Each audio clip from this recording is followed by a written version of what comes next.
예, 안녕하세요. 예, 예, 오늘부터 이제 진도별 모강하고, 이제, 그 다음에 이제 후반부는, 법전압하고 기출문제 풀이를 할 예정이니까, 그렇게 같이 공부를 할 수 있도록 합시다. 그래서 지금, 예전에는, 이제 진모만 하고 강평으로 끝냈는데, 이번에 하여튼 처음으로, 이제 이거요, 이제 민법, 기출하고, 그 다음에 법전압 3개년, 문제 풀이를 하도록 하겠어요. 그래가지고, 그래서 지금 전체 계획은 민법은 실강의를 하고 민소법은 좀 여름방학 때 이거 강의를 해놓은 게 있어가지고 또 동일한 강의를 하긴 그래가지고 그거는 이제 강평만 하고 여러분 질문만 받고 민소법은 동영상 강의로 진행할 예정이에요. 그렇게 하고 상법은 또 실강의로 하고요. 그렇게 해서 진행할 예정이니까 그렇게 참조하시고 예, 그래서 지금, 지금까지 문제 보면요. 그래서 이제 지금 선택형하고 이제 사례형 시험을 보는데,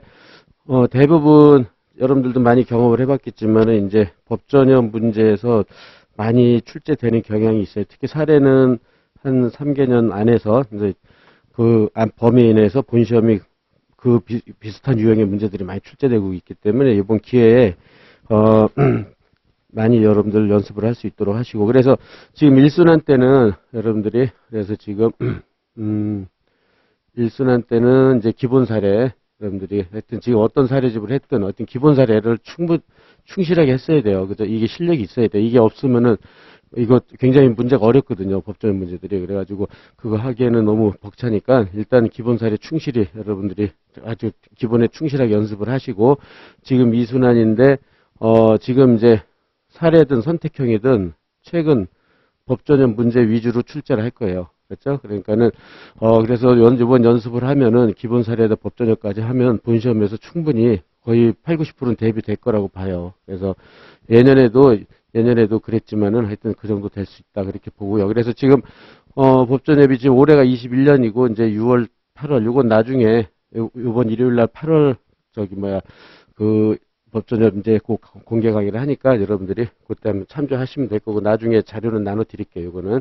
그다음에 10월 거 남았죠. 그죠? 10월 거 하고 그다음에 요 책에서는 20년하고 19년, 18년 이렇게 3개년치가 저기 돼 있어요. 그다음에 물론 10년치 기출은 확인하는 정도. 왜냐하면 기출 문제도 보통 사례형이 그러니까 사례형, 선택형, 그죠? 기록형이 이게 순환을 해요. 여기서 나왔던 것들이 이게 전부 다 계속 돌아가면서 나오기 때문에 기출문제는 확실하게 여러분들이 숙지하고 있어야 돼요. 딱 그냥 바로 보면 탁 나올 수 있을 정도로 그렇게 돼서 이렇게 연습을 할 예정이에요. 그래서 이제 지금 모의고사는 거의 이제 법전협 문제나 또 가장 중요한 것도 최근 판례죠. 최근 판례 이 두 가지 형태로 해가지고 많은 문제들이 나올 거예요. 그러면 여러분들이 그렇게 연습하면 본시험에서 충분히 대비될 수 있을 거라고 생각을 해요. 그렇게 하고 그 다음에 민법, 민소 똑같 동일한 방식으로요. 상법까지 그대로 할 거고 그 다음에 기록도 매번 이제 분석을 해보면 법전협 한 3개년치 안에서 이제 유사한 문제들이 돌거든요. 그렇게 되기 때문에 이번 기록도 이제 한 3개년치 그러니까 모의고사를 보고 그래서 모의고사도 법전협 문제를 그러니까 기록은 보면은 법전협 문제 본시험이 굉장히 양이 많아요. 그래서 법전협 문제 한 2개 아니면 1.5개 정도 합친 양이 본시험에 나와요. 그래가지고 법전협 문제 한 1.5개 정도를 합친 사례를 내볼까 지금 그렇게 생각을 하고 있어요. 그래서 그동안 다른 기록도 하긴 했지만은 가장 출제 유형이 가차운 게 법전협 문제이기 때문에 물론 여러분들은 풀어봤지만 치열하게 시험 풀어보고 그 다음에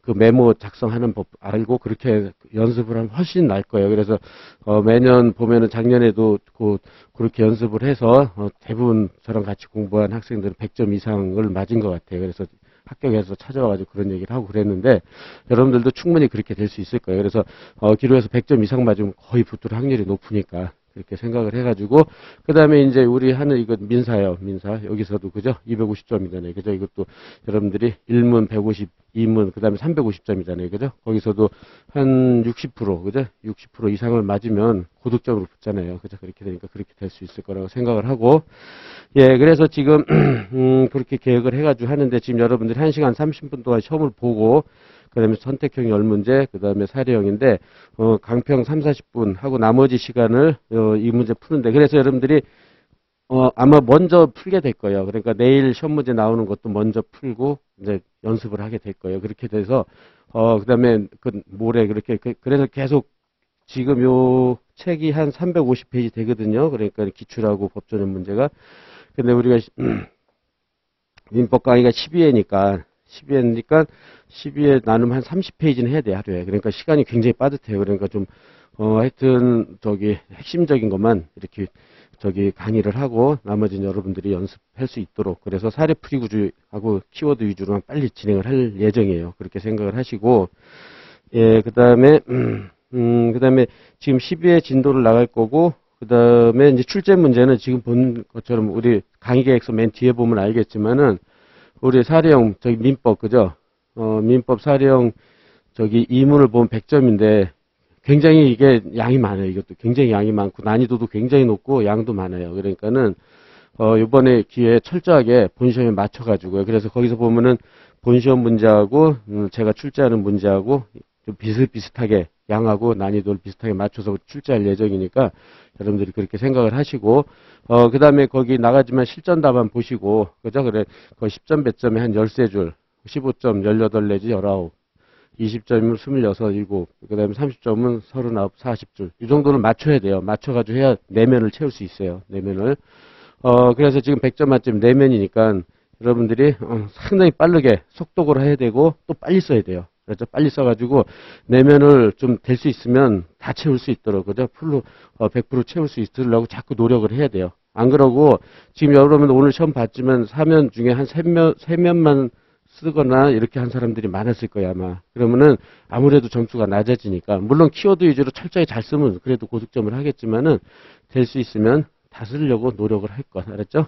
그래서 쓰는 것도 연습을 맨날 해야 돼요. 그렇죠? 그렇게 해가지고 좀 빨리 쓸 수 있도록. 그래가지고 한 번 읽고 초안 잡으면 더 이상 볼 시간이 없어요. 본시험 여러분들 많이 알겠지만 본시험이 더 어렵고 양이 더 많으면 많지 적질 않단 말이에요. 그러니까 그렇게 생각을 하시고, 다만 본시험은 전범위에서 나오는 거고 우리는 범위가 한정돼 있으니까 좀 중복되는 논점들이 많아요. 오늘도 뭐 그렇고 내일도 뭐 소멸시 오다가 소멸시 중복되고 모레는 뭐 채권자 대이다 막 이런 식으로 돼 있어가지고 그런 거는 뭐 집중 연습한다 생각을 하시고, 그러니까 더 빨라야 돼요. 본시험 전범위로 나오고요. 우리는 중복이 되니까. 예, 그래서 그렇게 그런 점을 감안하셔가지고 철저히 연습할 수 있도록 하시고. 예, 그러면 그 정도 하고 바로 이제 선택형은 여러분들이 풀고 질문으로 대처를 하기로 하고요. 그럼 바로 저기로 하겠어요. 그래서 문제를 사례만 간단하게 강평을 하겠어요. 이렇게 해서 그래서 1번 문제. 예, 1번 문제에서는 이것도 이제 우리 행위무 능력, 그러니까 민촉 맨 앞부분 행위 능력 부분에서는 아직 출제되지 않았는데, 이거는 사법시험 문제인데 이렇게 성년 후견 피성년 후견으로 나온 건 이 문제가 거의 유일한 것 같아요. 그래서 사례형으로. 그러니까 여러분들이, 그 철저하게 좀 연습을 할 수 있도록 해보세요. 그렇게 해서 하나는 이게 리딩 사례다. 행위 무능력에 대해서 그렇게 생각을 해서 준비할 수 있도록 하고, 그래서 문제로 건물주 갑은 소유하고 있고, 그 다음에 자기건물 1층 X 부분을 계약기간에서 을과 임대차 계약. 여러분들 이제 사실관계 다 알고 있을 테니까 인도하였고, 그 다음에 그래서 이제 16년 11월 24일 날 누수 발생에 을은 갑에게 수리를 청구하였다. 그래서 수리를 지체하자 을은 할 수 없이 2천만 원 지출하여서 수리하였다. 이 수리비는, 그죠? 수리비는 이거는 필요비죠. 가치 보존을 위한 필요비다. 이렇게 체크해 놓고, 그죠? 그 다음에 그 동안에 호텔을, 그죠? 그러니까 호텔을 이용하게 됐다. 그죠? 그렇게 됐고, 그 다음에 이제 갑은 이제 2016년 5월 24일 성년 후견 개시 심판을 받아서 피성년 후견인이 됐죠. 그래서 제한 능력자가 된 거죠. 심판을 받았으니까 제한 능력자구나. 그죠? 이렇게 됐고, 그 다음에 취소할 수 없는 법률행위 범위를 따로 정해지지 않았다. 그러니까 10조 1항 2항 해가지고요. 그죠?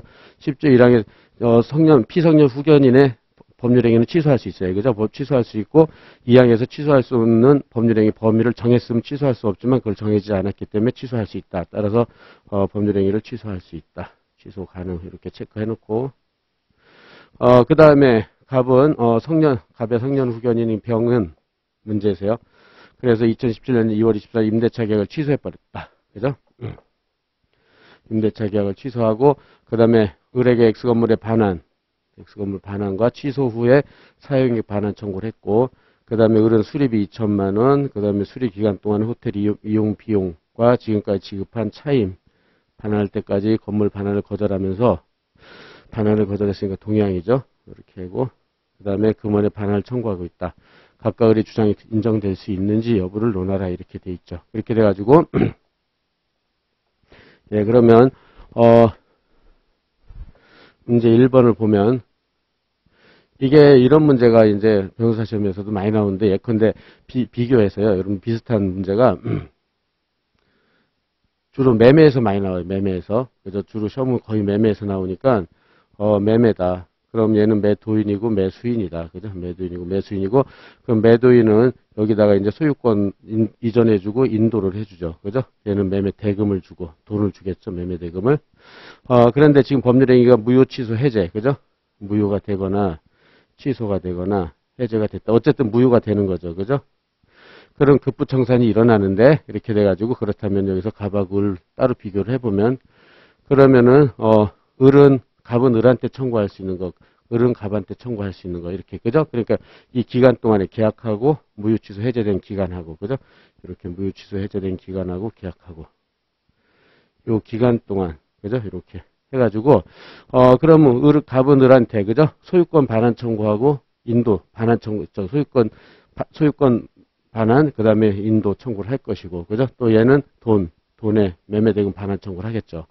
그 다음에 플러스 얘는 사용이익, 그죠? 이 기간 동안에 을이 쓴 사용이익을 반환 청구할 거고, 얘는 돈의 이자를 청구할 거란 말이죠. 그래서 이 두 개가 대가적 채무들이죠. 대가적 채무들, 그죠? 기타는, 이제 오늘 선문제에서 나온 것처럼 주어진 대로 하면 될 것이고, 그래서 이 양자 관계 동양이죠. 동양이다. 그래서 매매에서처럼 지금은 이제 임대차죠. 임대차니까 그대로 노트는 여러분들 간략하게 하세요. 내일 이거 그대로 복사해서 다 나눠드릴 테니까 노트 필기에 너무 여러분 스트레스 받지 말고 이해하는데 집중을 하세요. 알았죠? 그래서 지금 임대차니까 갑이 을한테 을과 임대차를 했다. 그래서 임대차 계약을 했고 이거를 제한 능력을 이유로 취소를 했죠. 그래서 이제 요건 제한 능력을 이유 취소. 그러면 갑이 그 요건 세 가지. 항상 여러분들이 사례 특히 민법 사례 기록할 때는 철저히 요건 사실을 암기를 많이 해야 돼요. 그걸 기초로 해서 사례 목차도 만들고 그걸 답안지에다 그대로 현출시켜야 되니까 그게 제일 간략하고 여러분들이 가장 훌륭한 답안이 되니까 그렇게 생각을 하시고 제한 능력자일 것, 그 다음에 재산적 법률행위를 했을 것, 그 다음에 세 번째 취소 의사 필도달, 그죠? 의도 이렇게 하면 되잖아요. 앞자 따서. 그럼 지금 제한 능력자 피성년 후견이 곧 10조, 그죠? 1항하고 2항을 써가지고 제한 능력자다, 그죠? 그 다음에 재산적 법률의 임대차 계약을 처리했고 취소 의사 필도달을 했으니까는 취소가 됐죠, 그죠? 취소가 됐으니까 매매 계약은 소급적으로 무효가 됐다, 그죠? 소급적으로 무효가 됐고 취소가 됐다. 그렇게 돼가지고 그럼 이제 을이 청구할 수 있는 거. 갑이 청구할 수 있는 거, 을이 청구할 수 있는 걸 보면 되겠죠. 그래서 지금 본 대로 얘는 이제 건물의 반환을 청구할 수 있는 거고, 대가적 채무로서, 그죠? 그 다음에 4개월 동안 사용이익, 그죠? 사용이익 청구를 할 것이고, 그 다음에 얘는 건물 반환의 대가적 채무가 차임이죠. 4개월치 차임 준 거, 차임 반환을 청구할 수 있을 것이고, 두 번째 사용이익의 대가적 채무인 이자를 청구할 수 있는, 이렇게 되는 거죠. 그 다음에 세 번째로 얘가 이제 2천만 원의 수리비를 드린 거. 그 다음에 네 번째로 호텔 비용. 그죠? 이렇게. 호텔 비용 들어갔죠. 이렇게 됐다. 네, 그렇게 해가지고 건물 반환 차임 이렇게 돼 있죠. 그렇게 해가지고 이제 사용이익은 이제 이건 당연히 청구할 수 있죠. 이건 청구할 수 있고 사용이익은 지금 본 대로 계약을 하고 그죠? 계약을 하고 이제 임대차 계약 취소하면 소급적으로 무효가 되기 때문에 결국 점유할 권한이 없어져 버리는 거죠. 그렇게 돼가지고 이제 점유할 권한이 없으면 이제 이건 좀 간략하게 201조 1항 점유할 권한이 없으면 점유자 회복자 관계가 성립되기 때문에 201조 1항이 적용이 돼요. 그렇게 해가지고 선의 점유자 과실 취득한다 이렇게 과실을 취득하기 때문에 사용이익을 반환할 필요는 없게 되는 거죠, 그죠? 그래서 사용이익은 인정 안 된다. 반환 청구는 부정된다. 간략하게 한두 줄 쓰고. 그 다음에, 취소 이유는 이제 마찬가지로, 여기서는 마찬가지로 부당이득이 되는데, 부당이득은 실질적 이득이 있어야 되는데, 그죠? 실질적 이득. 이런 것들 키워드를 해가지고, 실질적 이득, 그런데 지금 호텔에 가서 살았잖아요. 호텔에 가서 살았으니까 실질적 이득이 없죠. 그러니까 여기도 부의반을 못하는 식으로 이렇게 딱 간략화해서 사용액 청구할 수 없는 그 이유만, 근거만 좀 제시해 두고요. 그 다음에 차임은 반환 청구할 수 있고, 이자는 판례가 여기 201조하고 대응을 해주죠. 201조 해서 사용액 반환 청구를 못하면 얘네 둘은 이자는 587조. 매매 계약에서, 그죠? 저기 사용이익하고 이자를 기울하는 587조 유추 적용하는 게 판례죠. 요 키워드 체크하고, 그래서 판례는 유추 적용을 해서, 이거를 이자 반환 청구를 부정을 하죠. 그래서 양자를 부정함으로써 균형을 맞추는 거죠. 그죠?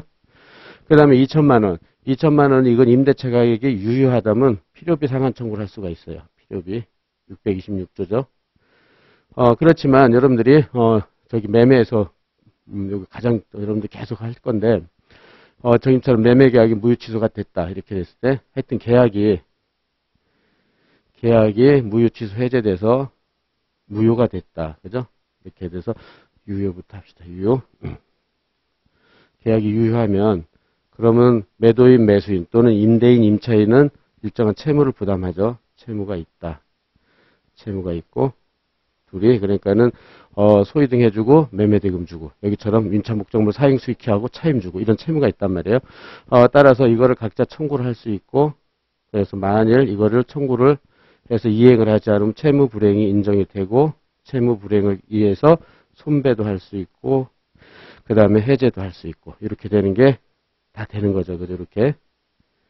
유효하다면. 그렇게 됐죠? 그런데 이게 만일 무효라면, 여러분 이것도 계속 강조하지만, 무효라면, 이거는 청구를 못해요. 그죠? 청구를 못하니까 채무 불이행도 못하고, 손배도 못하고, 해제도 못해요. 그래서 이렇게 된다. 이런 구조를, 확실히 이거 당연한데도 여러분들 이거 잘못한단 말이에요. 그죠? 이렇게 돼가지고, 이럴 때는 거꾸로, 이렇게 청구나 채무불이행, 손배 해제를 할 수 있으면 매매계약은 유효하다. 이렇게도 생각하고, 이런 시험이 나와요. 내일이나 모레. 유추정은 거꾸로 하는 거. 그래서, 이렇게도 거꾸로, 이게 할 수 없으면 무효다. 그러니까, 매매대금 청구를 못한다. 그럼 무효다. 이렇게 거꾸로도 가고, 아래로도 가고, 요거. 할 수 있어야 돼. 그런데, 지금 본 대로, 임대차 계약이 취소돼서 무효가 됐잖아요. 무효가 됐으니까 이제 필요비 청구는 못해요, 이제. 그죠? 임대차 계약이 무효가 됐으니까 임대차 계약에서 필요비 청구를 못하고, 마찬가지로 그럴 때는 뭘로 하냐면, 점유자의 수익자의 회복관계인 201조, 202조, 203조가 적용되는 거예요. 203조에 의해서 이거에 기해서 필요비, 가치보존, 필요비 청구를 할 수 있다. 이 정도만, 가능성만 제시해 주면 될 거예요. 그래서 계약이 취소되면은 이제 전멸 권리가 없기 때문에 그때부터는 201, 202, 203이 적용된다는 걸 기억하고요. 그 다음에 호텔 비용이다. 그럼 호텔 비용은 임대인의 그죠? 사용 수익할 채무 불이행으로 인해서 호텔 비용을 썼기 때문에 거기에 대해서 만일 임대차 계약이 유효하다면 체불 손배를 할 수 있어요. 그죠? 체불 손배를 할 수 있는데 이게 임대차 계약이 취소돼서 무효가 됐으니까 못해요. 이거는 못해요. 그죠? 그러니까는 체불과 청구권 경합관계에 있는 불법 손배 정도를 할 수 있을 것이다. 이렇게 가능성만 제시하면 돼요. 여기는. 예, 그렇게 하고 양자 간에 이렇게 얘 줄 거, 얘게 줄 거는 동일한 관계가 있다. 이렇게 해서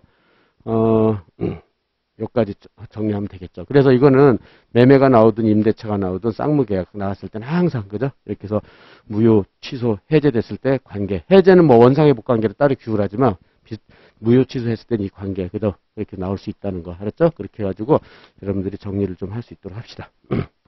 이 정도 하고 그 다음에 예, 그렇게 하고, 그 다음에 2번으로, 2번으로 합시다.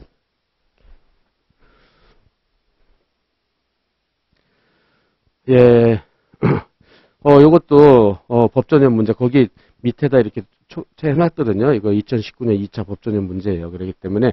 근데 이거는 이중매매에서 요새 가장 많이 출제되는 문제 중에 하나예요. 상속재산 협의 분할. 그러니까 이거 법조협도 나오고, 그 다음에 여러분들 기본 사례집이나 이런 데 다 있는 사례인데, 이런 유형의 사례를 여러분들이 많이 해야 된다. 이렇게 생각을 하시고, 그 다음에 이제 갑은 그래서 2017년 4월 1일 날 사망을 했죠.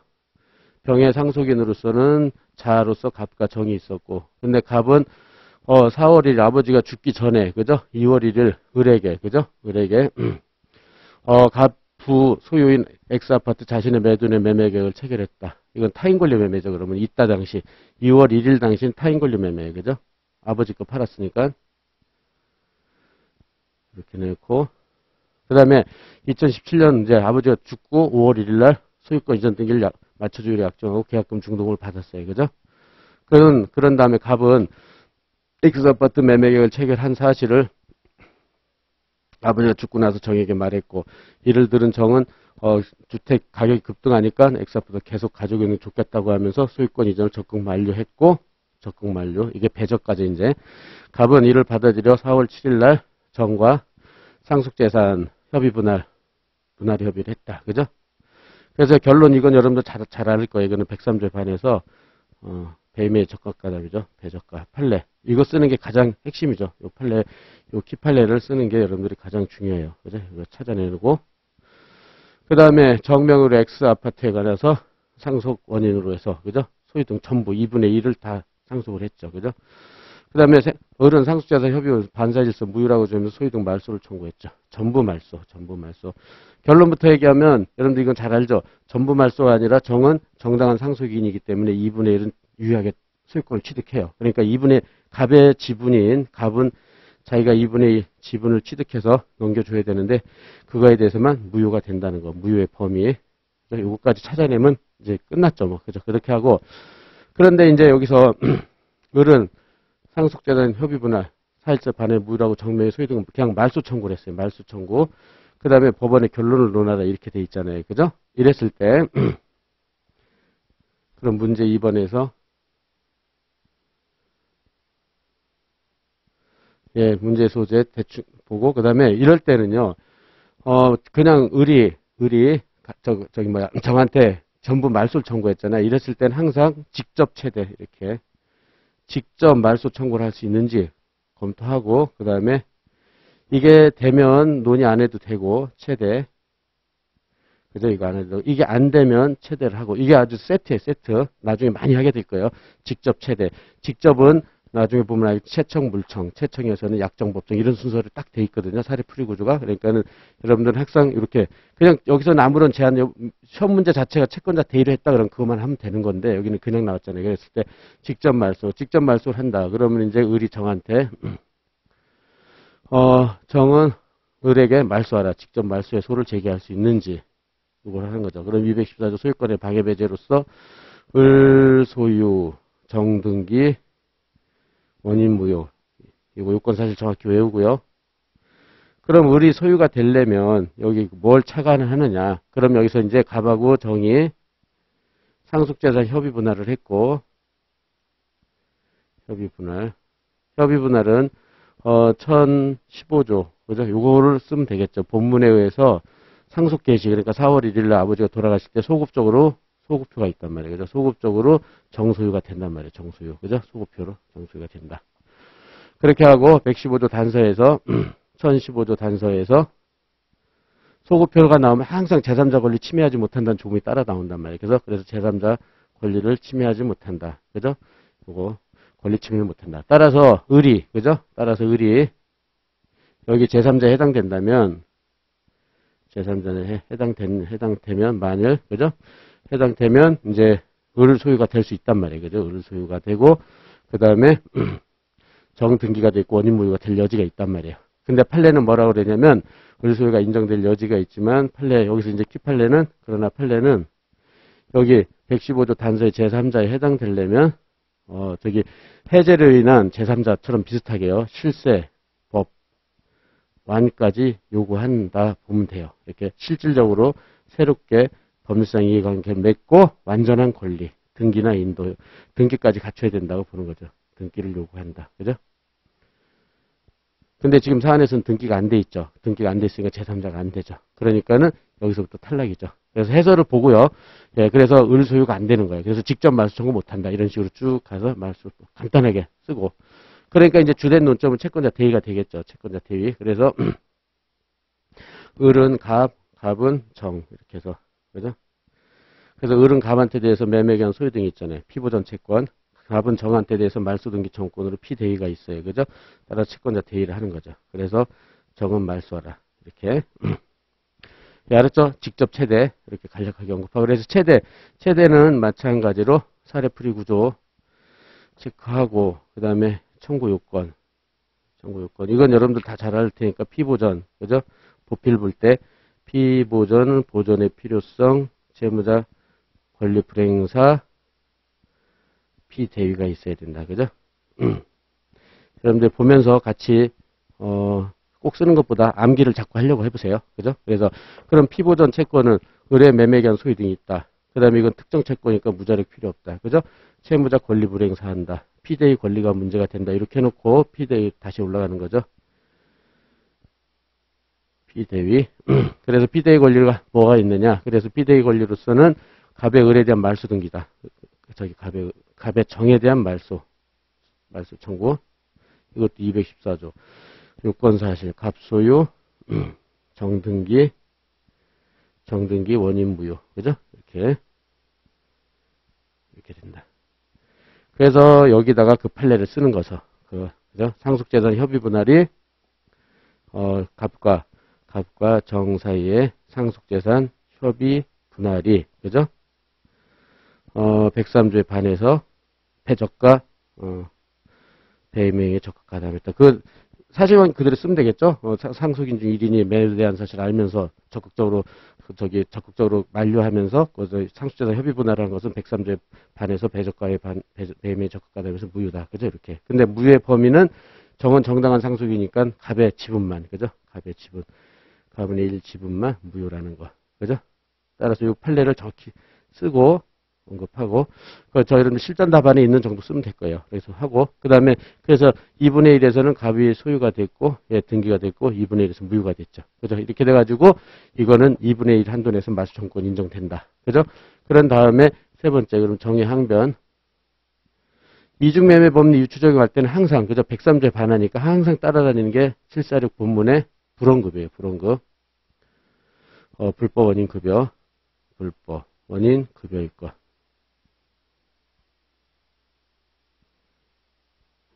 그래서 불법은 103조에 반하는 거고, 그죠? 맞죠? 원인이고, 급여는 종국적이고. 지금 소유 등은 종국적이 맞아요. 그죠? 맞는데, 문제는 판례가 뭐라 그러죠? 판례가, 이게 분명히 불법 원인 급여 맞는데, 판례는 구체적인 근거 제시 없이 말소 청구를 인정한다. 이렇게. 그래서 여기에 대해서 학설은 다지하게 대여섯 개 대립되고 있는데 그거 쓸 필요는 없잖아요. 그래서 요거까지 판례 정확히 태도만 보면 되죠. 불원급에 해당된다 할지라도 판례는 근거적 없이 말소 청구를 인정하고 있다. 이렇게 돼가지고 결국은 정의 항변은 인정되지 않을 거예요. 그죠? 그렇게 돼가지고 네 번째 결론. 그죠? 채권자 대위에서 2분의 1, 갑의 2분의 1 지분에 대해서만 청구 인용될 것이다. 이렇게요. 그러니까 여러분들이 직접 최대 이렇게 큰 틀, 그죠? 요 틀만 정확히 잡으면, 답안지는 요대로 쓰면 돼요. 그러니까 너무 장하게 쓰려고 하지 말고, 계속 얘기하지만 사례는 굉장히 양도 많고 난이도가 높단 말이에요. 얼른 초안 잡으면, 요 키워드 위주로 해서, 그거만 쓰고요. 그 다음에 여러분들이 항상 어려운 게 예컨대 이렇게, 그죠? 요건을 다 쓰고, 요건 4개 다 쓰고, 여기다 포섭을 하면서, 대입이죠, 포섭이. 대입을 하면서 1, 2, 3을 또 쓰고 4를. 이렇게 쓰면요. 답안지 양이 예컨대 10점, 15점, 20점인데 이렇게 되면 이게 거의 반 페이지 차지해버려요. 그러면은 못해요. 너무 많아가지고. 그러니까는 바로 포섭이다. 알았죠? 될 수 있으면 그 실전 답안 보고 바로 포섭하는 거예요. 그런 거. 아주 중요한 판례는 이렇게, 중요한 건 이렇게 해야 되겠지만은 지금 대부분 변호사 시험이 10점, 15점, 20점 그 정도에서 나온단 말이에요. 근데 저런 거를 요건 다 쓰고 포섭을 해버리면 항상 양이 너무 많아요. 그래서 실전 답안, 저도 실전 답안 만드는 게 제일 힘들어요. 줄여 쓰는 게. 그러니까 여러분들 더 힘들겠죠. 그러니까는 이해한 바대로 그 다음에 바로 포섭해서 그냥 그 키워드만 쭉 나열하는 연습을 자꾸 하셔야 될 거예요. 그래야지 본시험 가서도 빠짐없이, 누락 없이. 그렇게 해가지고, 내면을 채우려면 굉장히 힘들잖아요, 여러분들. 그래서 비록 내면을 다 못 채웠다 하더라도 키워드만 정확히 제시해서 3면 채웠다. 그래도 고득점은 나와요, 이거는. 그런데 그러려면 상당한 연습이 필요하니까 그렇게 생각을 하시고, 네, 그런 다음에, 그 다음 문제를 가봅시다. 그 다음에 3번 문제.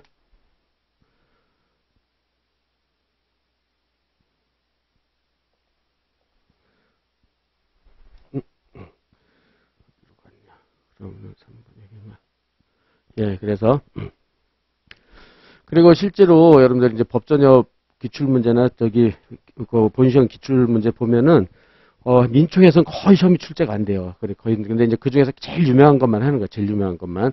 이것도, 그저 통정협회에서 가장 유명한데, 이것도 법전의 문제인데, 이거는 16년인가? 그때 옛날 거네, 옛날 16년인가 15년인가? 그때 저기 법전의 문제. 그래서 하여튼 빨리 보면은, 엑소주 소유자 갑은 물품대금 채권자 E가 이 채무이행을 독촉하면서 이행의 소를 제기했다. 갑과 F가 상의를 했다. 실제로 채무를 부담하지 않고 있음에도 불구하고 강제집행 면탈 목적으로 유일한 제시전에 채권자 F, 채무자 갑, 채권 체결 근저당 설정 계약서를 작성했고 설정 등기를 해줬죠. 근데 가장 이 문제의 핵심은 이거예요. 소비대차 계약이 없어요. 그죠? 이것도 사례집에 대부분 있죠. 소비대차 계약이 없다. 이게 없다는 데 주안점을 두고. 그래서 여기서는 E가 있고, 갑이 있고, 갑이 F한테. 그죠? 저당권 설정 등기를 해준 거죠. 그렇게 됐고, 그 다음에 F는 또 D에게 저당권 설정 계약 제시 돈을 빌려달라고 그래서 돈 빌려준 다음에 근저당 설정 피담보 채무 7천만 원 저당권부 가압류 결정을 받아서 가압류 기입 등기를 했죠. 그죠? 그렇게 해가지고, 갑소유 부동산에 이렇게 해서 F 저당권이 있고, 그 다음에 두 번째 D에 가압류가 있고, 이렇게 돼 있죠. 그죠?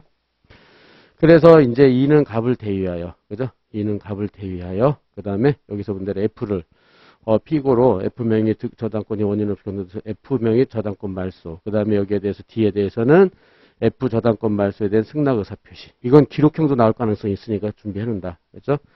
그래서 D는 선의의 제3자이므로 F는 갑은 자신한테 대항할 수 없다고 주장하고 있다. 이것도 채권자 대위예요. 채권자 대위. 그죠? 그렇게 해가지고 그 다음에 E가 갑에 대한 금전채권, 그죠? 금전채권을 기초로 해서 여기서 F한테는 말소, D한테는 승낙 의사 표시죠. 그래서 심리 결과 갑은 무자력. 이거는 피보전 채권인 보전의 필요성 체크하고, 그 다음에 D는 가압류 당시 통정협의 진실을 알지 못했으면 조금만 주의를 기울였으면 알 수 있었다. 이거는 중과실. 조금만 알 수 있었다 그러면 중과실이야. 알았죠?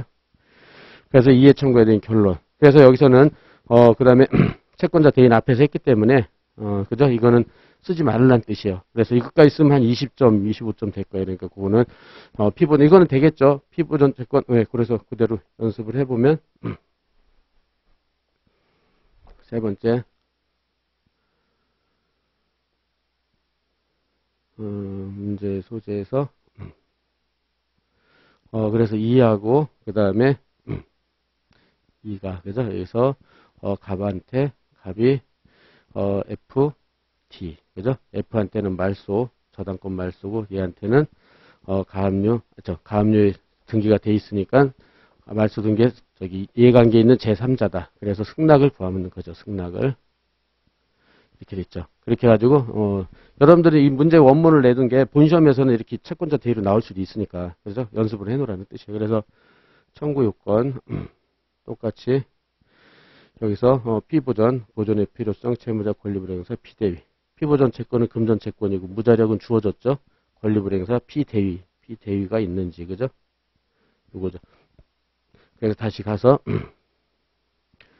피대위. 그러니까 여러분들은 목차는 이렇게 밑으로 나열하면 되겠죠. 이렇게 해서 피대위. 그렇게 해가지고 피대위는 여기서 이제 이거는 말소나 승낙 둘 다 214조 갑의 소유권에 의한 방해배제예요. 그렇게 해가지고 갑소유 얘네들 등기 그 다음에 등기가 원인 무효 이렇게 돼 있겠죠. 예, 하여튼 말소해소가 제일 많이 나오는 것 같아요. 문제 출제 내게 매일 나올 거예요. 매일 아마 이거는. 그래서 그 다음에 저당권이 원인 무효일 때는 항상 저기서 이제 첫째 피담보 채권이 있어야 되고 이건 소비대차 계약이죠. 소비대차 계약이 있어야 되고 그 다음에 저당권 설정 계약이 있어야 되고 그 다음에 저당권 설정 등기가 있어야 되고 그죠? 저당권 등기. 예, 저당권 항상 3단계 알았죠? 3단계 확실하게 외우고 있을 거 3단계. 이게 있어야 저당권이 유효해져요. 따라서 피담보 채권이 지금 이게 소비대차 계약 조차를 안 했잖아요. 이게 없잖아요. 없으니까 이렇게 되면 저당권은 성립을 안 해요. 불성립. 무슨 성 때문에 그러죠? 이거는 피담보 채권과 저당권 항상 뭐죠? 부종성 때문에 그래요. 부종성. 하고 그 다음에 저당권 설정 계약은 문제에서 주어졌지만 이건 통정허위 표시예요. 그죠? 108조 1항 때문에 무효예요. 그죠? 저당권 설정 계약은 무효. 그럼 얘가 무효면 저당권도 무효가 되는데 이거는 유인성. 그죠? 채권행위와 물권행위는 유인성. 그죠? 예, 항상 저당권은 부종성, 유인성이 항상 병존한다는 거 꼭 기억하고요. 이렇게 돼가지고 이거는 그죠? 말소 원인 무효예요. 그죠? 분명히 불성립 또는 원인 무효란 말이에요. 그죠? 인정이 됐죠. 이렇게.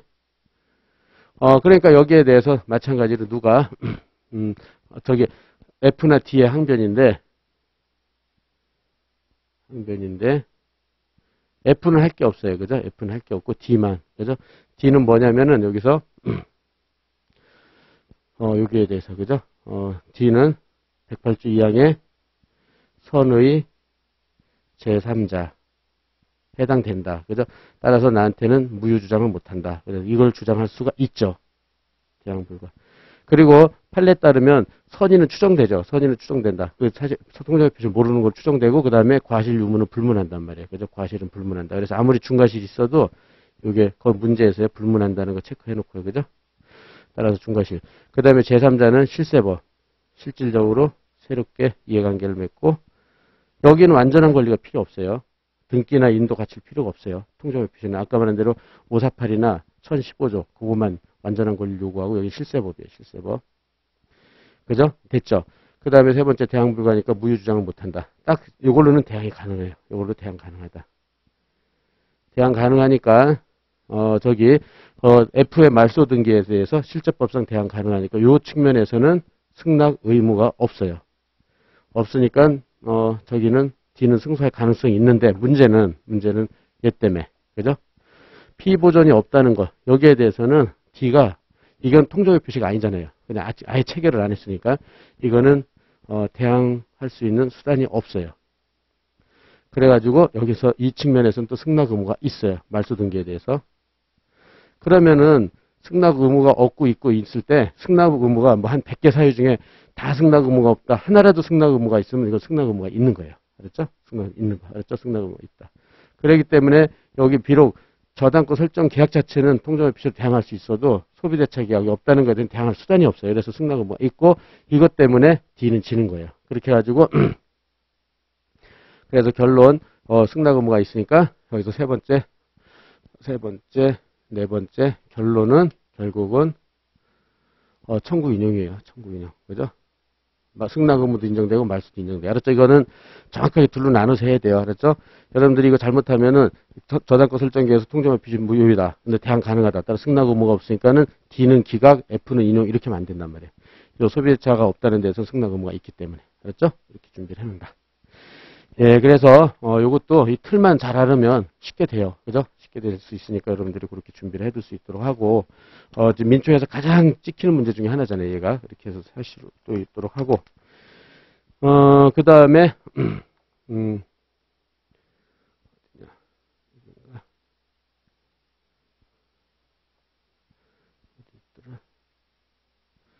예. 그 다음에 요 밑에 문제요. 요것도 더 법전형 문제였어요. 그래가지고 2020년 1차, 그죠? 작년 1차 법전형 문제인데 15점짜리 두 개인데 요거는 한 문제로 그냥 합쳐버렸으니까 여러분들이 요건 아마 1순환에서 한번 풀어보기도 했었을 거예요. 이거 출제해서. 그렇지만 하여튼 이번 취지는 법전에서 출제하는 건 다시 다 풀어보는 거니까 그렇게 생각하고요. 그래서 A, B 혼인신고를 마치고 스레 쌍둥이 가부를 낳았다. 그 다음에 이혼했다. 그렇게 하고 친권 양육권은 B가 가지기로 했다. 그 다음에 A가 사망. 갑과 을이 A가 남긴 부동산 상속. 그 다음에 B는 이혼했기 때문에 상속권이 없어요. 이혼하면 상속권이 없어요. 그죠? 그래서 누구만 상속권이 있냐면 갑과 을만 있고 따라서 친권자로서 이들을 대리했죠. 그렇게 해가지고 병에게 시가 10억 상당 부동산을 3억 원에 매도하고 그 다음에 그러니까 10억짜리를 3억에 매도했죠. 그러니까는 미성년자한테 불이익하죠. 불이익. 미성년자한테 불이익하고 누구한테? 병한테 이익이 됐죠. 제3자. 그죠? 제3자한테 이익이 됐어요. 친권자한테 이익된 건 아니죠. 그죠? 그렇게 되니까는 좀 이따 보면 이해상반행위는 아니에요. 이해상반행위고 그 다음에 병은 B가 살인을 목적으로 이러한 매매 행위를 한다는 걸 알고 있었다. 요거는 살인을 목적, 요런 건 남용이에요. 남용. 대리권 남용이고 요 측면은 이해상반이고 이렇게 정확하게 체크해 놓고요.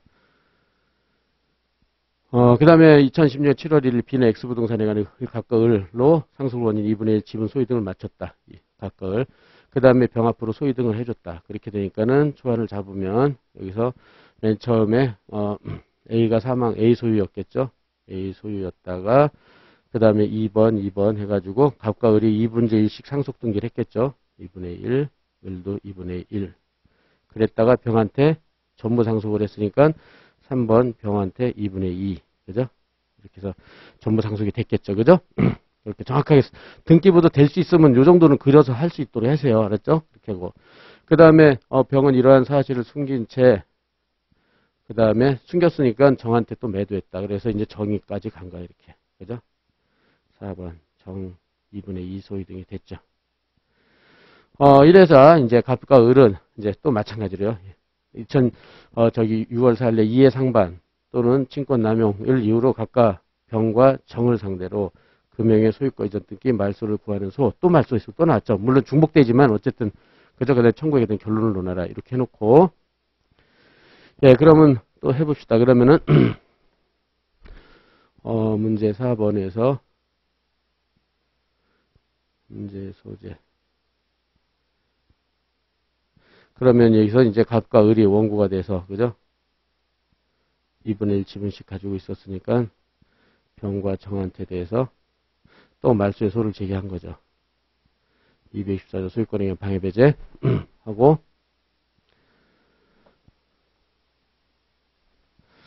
마찬가지로 청구권 발생해서 갑과 을의 소유 그죠? 갑을의 소유가 됐고 그죠? 그 다음에 여기에 대해서 병정이 등기가 됐고 등기 그 다음에 세 번째 원인 무효 이게 원인 무효해야 된다.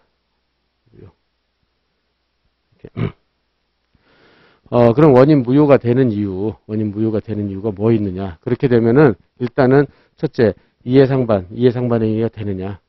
이렇게 돼서 이해상반 920조 1항 그죠? 친권자의 불이익으로 그죠? 친권자 이익으로 무능력자의 불이익으로 이렇게 되는 거죠. 이렇게 딱 이렇게 연결이 돼야 된다. 그죠? 이렇게. 그래서 형식적 행위의 외형만 가지고 판단한다. 형식적 판단이죠. 형식적 판단설 판례가 판단설이 판례다. 근데 지금 사안은 무능력자 불이익으로 그죠? 그다음 제3자 병의 이익으로 갔죠. 병의 이익으로 갔다. 무능의 불이익으로 그죠? 무능의 불이익으로. 따라서 이렇게 됐기 때문에 그죠? 지금 형식적 판단설에 따르면 이건 이해상반이 아니다. 그죠? 이해상반이 아니고 그죠? 따라서 이거는 일단 이 측면에서는 아직 유권대리예요. 유권대리. 자, 그죠? 그다음에 두 번째로는 친권남용. 여기다 원인부에다 다 쓰는 거죠. 그렇게 아주 친권남용. 친권남용이냐? 이건 대리권남용이죠. 대리권남용. 판례는 친권남용에 대해서 설시했는데 첫째 대리권 남용행위가 있어야 된다. 남용행위. 그죠? 남용행위. 즉 대리인이 본인의 이익, 그죠? 본인의 이익을 위해서가 아니라 자기 또는 제3자, 그죠? 자기 또는 제3자의 이익을 위해서, 그죠? 자기 또는 제3자의 이익을 위해서 대리행위를 했을 것. 여기는 병의 이익을 해서 분명히 했잖아요. 그리고 돈도 자기가 갖다 썼잖아요. 그러니까 이건 둘 다, 그죠? 무능력자, 을의 이익과 제3자 이익. 본인한테는 이익이 전혀 안 됐죠. 그걸 갖다 지금 본대로 상대방인 정의, 병이 악의가 있었잖아요. 악의나 과실이 있을 건데 악의가 있었어요. 알고 있었다고 그랬죠. 사리를 도모하는 거를. 그러니까 딱 친권남용행위가 됐죠. 그렇게 되고 그 다음에 세 번째 효과로서는 이거는 이렇게 되면은 이 매매는 107조 1항 단서를 유추 적용을 해서 무효가 돼요. 무효. 그죠? 그래서 결국은 매매가 무효니까는 소유등도 무효다. 소유등도 무효. 그죠? 그래서 이거는 왜냐하면 유인성 때문에. 그죠? 유인성 때문에. 그래서 우리 목표는 등기가 원인 무효인 걸 찾는 거죠. 그래서 여기서 본 대로 을의 소유등은 무효고 병이요. 병의 소유등은 무효가 됐죠. 유인성 때문에. 그죠? 그럼 여기로부터 받은 정은 그럼 병은 소유권도 없이 팔아먹었으니까 무권리자 처분행위가 되죠. 무권리자 처분행위고 등기 얘가 선이라도 등기 공신력이 없다. 항상 두 가지 세트예요. 세트. 따라서 무효다. 이렇게. 그래서 병은 유인성 때문에 무효고, 그 다음에 정은 무권리적 처분행위 등기 공신력 없어 무효고. 그랬죠? 이렇게 돼서 이제 무효인 걸 찾았죠. 그죠? 그렇게 해가지고 요 순서대로 그대로 무효 파트에다 쓰는 거예요. 그죠? 여기 원인 무효 파트에다 이걸 그대로 쓴단 말이에요. 이해상반과 친권남용. 그죠? 됐죠? 그 다음에, 이렇게 됐고, 마찬가지로 얘네들의 항변. 병과 정의 항변인데, 병은 할 게 없죠. 병은 직접, 병은 할 게 없고, 그 다음에 정은 여기서 또, 이게 판례에 따르면, 지금 107조 1항 단서 때, 107조 1항 단서에서 무효가 됐잖아요. 그러니까 107조 2항의 문제죠. 107조 2항. 그렇게 해가지고, 얘도 선이다. 그죠? 그 다음에, 제3자다. 실세법. 따라서 대항 못한다. 대항 불가. 그래서 얘한테는 무효주장을 못한다. 하는 게 판례죠. 이게. 그러니까 이 판례 사안이 나온 거예요. 이게 판례죠. 그죠? 예. 친권 남용 판례 하고 그다음에 107조랑 단서 유추적으로 무효가 되니까 107조 2항에 의해서 대항할 수 있다는 거예요. 그죠? 그래서 얘는 대항 가능해요. 따라서 세 번째 결론은 갑의 병에 대한 청구는 인용이고 그다음에 갑의 정에 대한 청구는 기각이에요. 그죠? 청구는 기각이다. 이렇게 되는 게 결론이 되겠죠. 그죠? 이렇게 돼서 여러분들이 요것도 해서 요것도 그러니까 지금 민총에서 시험 문제는 거의 없는데 나올 수 있는 건 거의 다 한 것 같아요. 이렇게 준비를 하고 예, 그래서 이것도 여러분들 하여튼 이렇게 요거 순서대로만 체크를 할 수 있도록 하면 충분할 거예요. 그렇게 하고 그다음에 그다음에 문제 그래서 이제 두 개 이제 마지막 문제 법인 문제가 남았는데 예, 그래서 법인 문제가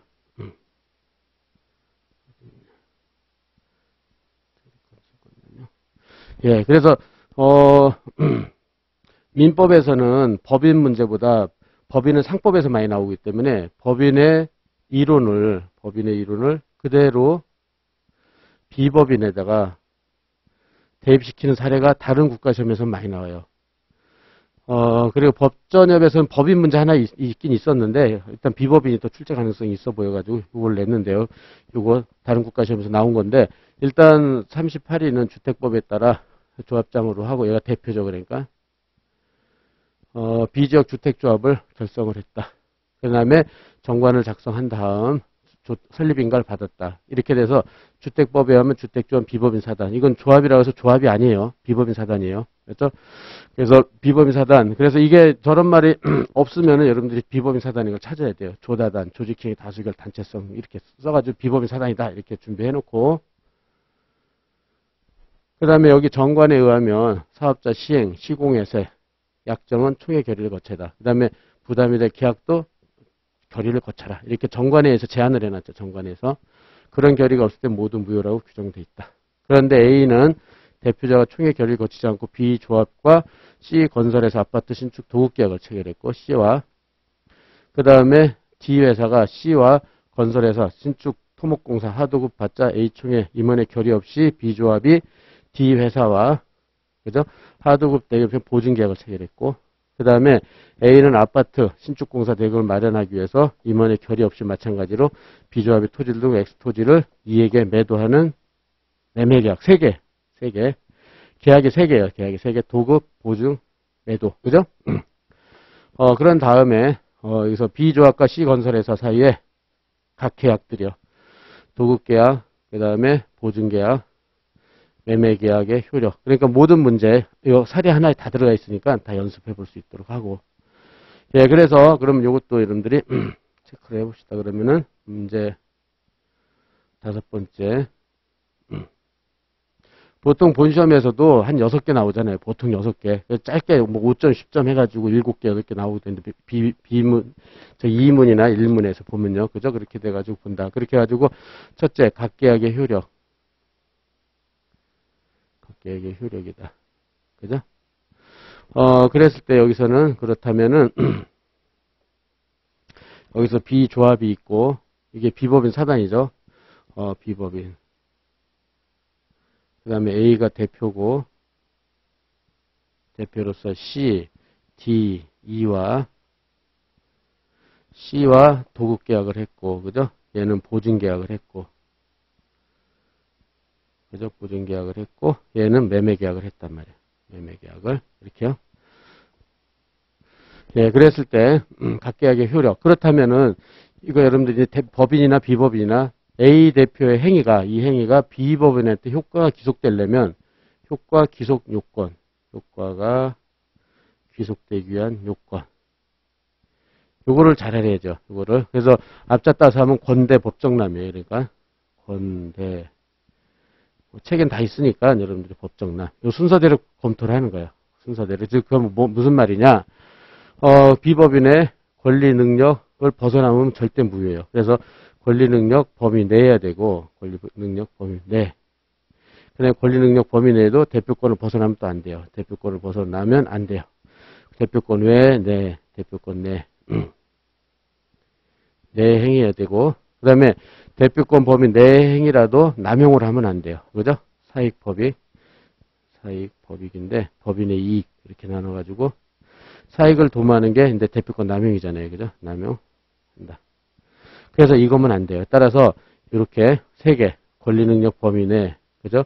그 다음에 대표권 범위 내, 법인의 이익을 도모했을 때 비로소 법인이나 비법인한테 효과가 기속돼요. 비법인한테 효과가 기속된다. 이렇게 되죠. 따라서 이게 벗어났을 때, 그죠? 권리 능력을 벗어났거나 대표권을 벗어났거나 그 다음에 남용 행위를 했을 때는 법인이 책임을 안 져요. 이익 책임을. 그래서 요 순서대로 그래서 권, 대, 그 다음에 대표권은 첫째 법률에 의한 제한과 법률 제한, 그 다음에 정관에 의한 제한이 있어요. 정관 제한. 여기를 위반하면 무효가 된단 말이에요. 그죠?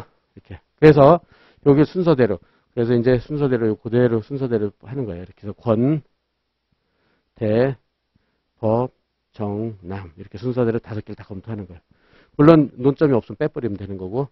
그래서 권리 능력. 지금 얘가 주택을 그저 아파트를 신축하기 위해서 주택조합을 결성을 했는데 여기서 34조를 유추한단 말이에요. 그러니까는 법인의 규정인 34조를 비법인에도 유추하는 판례죠. 그래서 정관소정 목적, 그죠? 정관소정의 목적 범위 내에 행위를 해야 된다. 그래서 이 목적 범위 내에서 권리 능력이 있다. 이렇게 권리 능력이 있다는 거죠. 그죠? 그래서 그럼 이걸 어떻게 판단하느냐? 여러분들 직간, 그죠? 정관소정 목적령에는 안 나타나 있잖아요. 그래서 정관소정 목적 달성의 직간적, 직접 간접적으로 필요한 행위고 판단하는 것은 행위의 객관적 성질에 따라서 추상적으로 판단하고 주관적 의사를 고려하지 아니한다. 이렇게 직간, 객추, 주 이렇게요.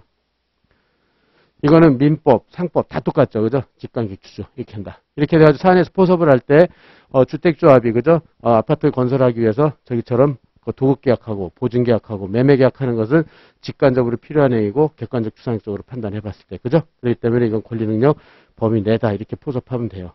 내다. 예, 간단하게 이 정도 쓰고 그 다음에 법률에 의한 제한은 민법 276조 1항이죠. 276조 1항.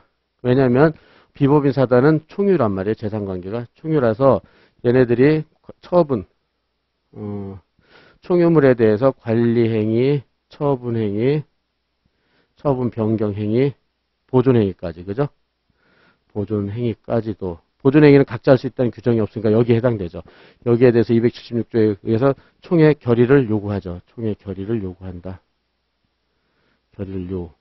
그래서 만일 총회 결의가 없었다. 그럼 이건 절대 무효예요. 절대 무효. 절대적 무효가 된다. 왜냐하면 이거는 276조 강행규정적 효력규정이기 때문에 절대적 무효가 되니까 표대나 추인이 성립되질 않아요. 이렇게 됐고 그 다음에 여기에 대해서 다만 채무부담행위 그죠? 채무부담행위에 대해서는 판례가 276조를 적용을 안 시키죠. 276조를 적용을 안 시킨다. 이렇게 되는 거예요. 그죠? 그러면 또 각 행위 중에 채무부담행위에 해당되는 건 도급계약. 그죠? 도급계약은 그죠? 나중에 공사대금을 지급할 채무만 부담하는 거잖아요. 채무부담행위고. 그 다음에 보증계약.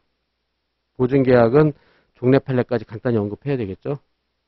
이게 종래판례에 따르면 이거는 처분행위로 봤어요. 처분행위로 봤지만 변경판례가 이거를 채무부담행위로 채무부담행위 그죠? 그래서 이제 여기 채무부담행위에서 276조가 적용되고, 그 다음에 매매는 처분행위예요. 전형적인 처분행위, 법률적 처분행위, 그죠? 따라서 매매는 처분행위예요.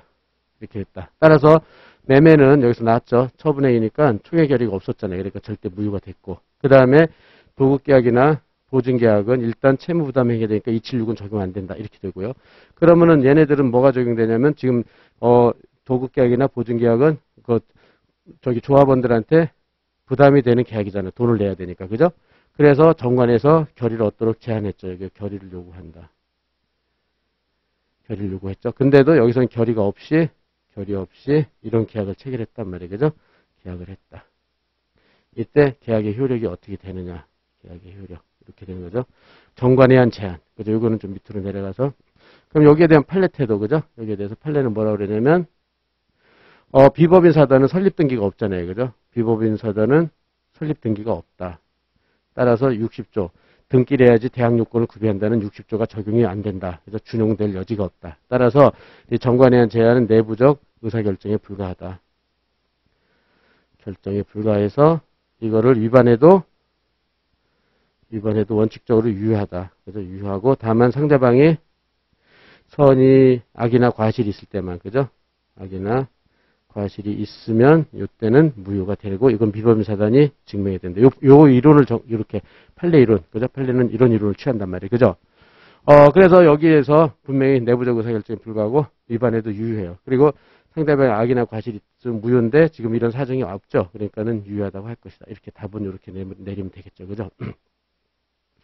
그래서 비법인 사단, 아이고 법인이야 다. 권대법정남 딱 해놓고 거기서 특유의 이론 알았죠?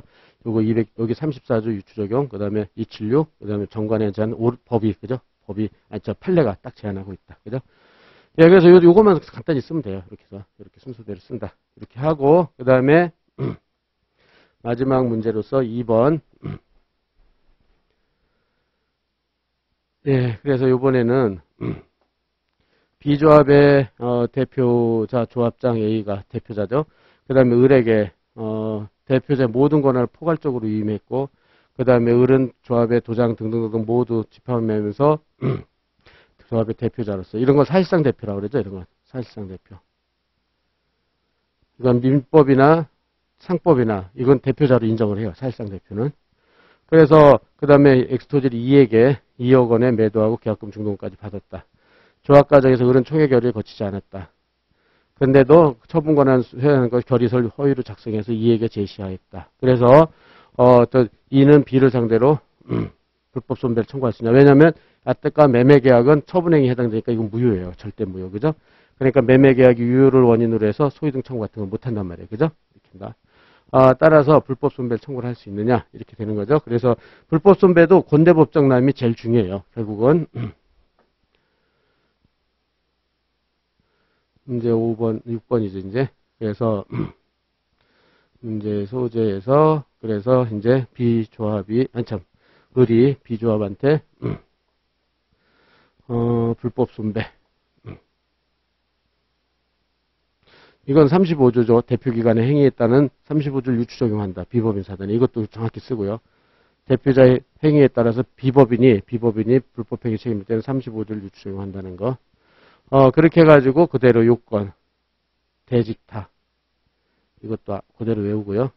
대직타. 그 다음에 대표기관에 행위해야 된다. 1번. 대표는 이임 특청사죠. 이사, 임시사, 특별대리인, 청산인, 사실상 대표까지요. 지금 사실상 대표잖아요. 그죠? 그대로 앞잡아서 이임 특청사 해가지고, 사실상 대표도 대표기관 인정하고 있다. 판례가. 그 다음에 직무 관련성. 직무에 관하여. 타인한테 손해를 가야 돼요. 타인한테 손해. 이게 요건사실이죠. 그럼 직무에 관하여도 마찬가지로 언제 직무에 관하여가 되느냐. 이것도 권대법정난이에요. 권리능력 외에는 직무행위가 아니죠. 그래서 권리능력 내야 되고 그 다음에 대표권 외에는 안 되고 대표권 내야 되고 그 다음에 사익을 도모하면 안 되고 법인의 이익을 도모해야 돼요. 그죠? 따라서 요 세 개 구비를 했을 때가 직무행위 자체예요. 그죠? 세 개가 구비됐을 때가 직무행위 자체, 직무행위다. 그죠?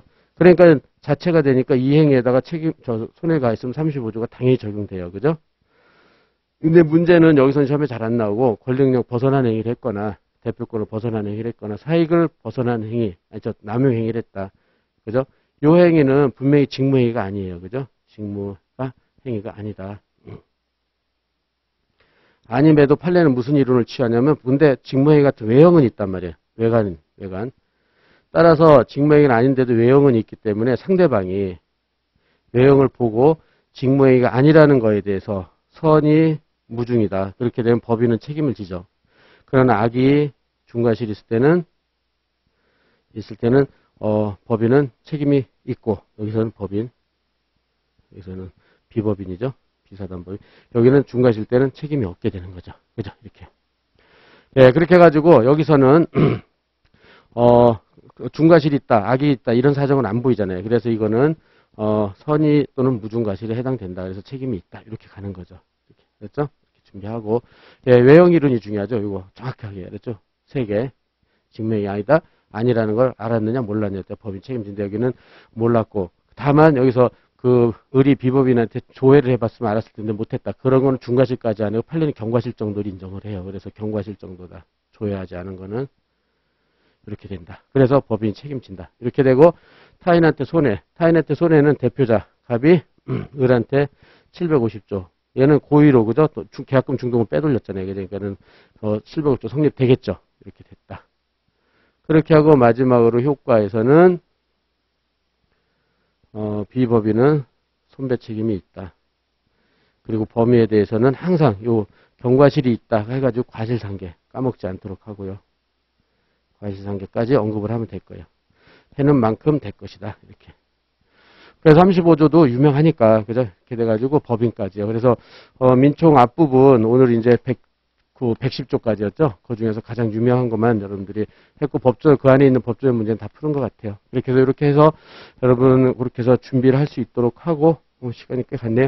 예, 그럼 10분만 쉬고 이제 바로 여기 이 문제를 풀어보도록 하겠어요.